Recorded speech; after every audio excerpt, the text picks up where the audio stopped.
You're listening to Future Workbench, the show that unpacks how technology rewires power, work, and daily life. I'm your host, and today we're diving into what I like to think of as the AI gold rush. Who's really winning?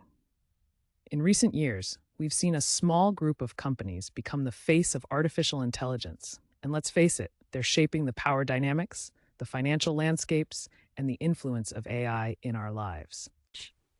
Absolutely. It's incredible how companies like OpenAI and Anthropic are building models that power everything from chatbots to autonomous agents, essentially defining the capabilities of AI.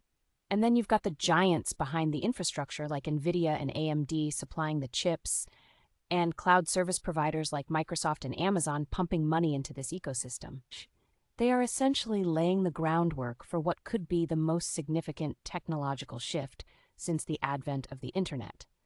So let's break this down into layers, because it's quite a stack.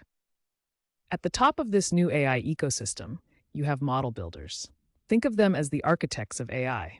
They create the sophisticated models that can handle vast amounts of data and perform complex tasks. Companies like OpenAI and Anthropic produce these models, but they require enormous computing power to do so. It's like trying to build a skyscraper, but needing an entire fleet of cranes just to get everything in place. Yes. And then just below them, we have the computing providers, cloud platforms like Microsoft Azure and Amazon Web Services. They're akin to the construction companies providing the land and infrastructure needed to run these models at scale. They host the data centers, manage the networks, and handle the storage. This is where the rubber meets the road, as they often enter multi-billion-dollar deals to offer their services exclusively to the model builders. That's significant investment, and it draws businesses in like moths to a flame. And at the bottom of our AI stack, we find the chip builders, companies like NVIDIA and AMD that manufacture the specialized hardware necessary for AI's heavy lifting. I mean, these chips are like the engines of a racing car. Without them, you don't go anywhere. The demand has been so intense that NVIDIA recently reached a multi-trillion-dollar valuation, primarily thanks to their AI chips. It's incredible how a small group of players holds so much power in this ecosystem. It really is interesting. And speaking of power, let's talk about the flood of capital fueling all of this. Estimates suggest that by the year 2030, we might need more than $5 trillion in investment just to keep up with global demand for AI data center capacity. That's mind-blowing. This is leading to a construction boom as real estate developers turn land into vast server farms. Utilities are bracing themselves for data centers that might consume as much electricity as entire cities. And here's a thought. These companies are signing long-term contracts, sometimes for a decade, to secure access to these scarce but crucial chips.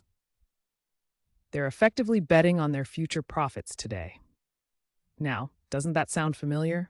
We've seen this kind of behavior during past tech booms, and some analysts have already started talking about an AI bubble. Hype-driven narratives with richly valued stocks could mean we're in another cycle of overinvestment. But interestingly, some people argue that we're still in the early days of AI adoption. A number of industries, from healthcare to logistics, have only just begun to explore how AI can be integrated into their operations.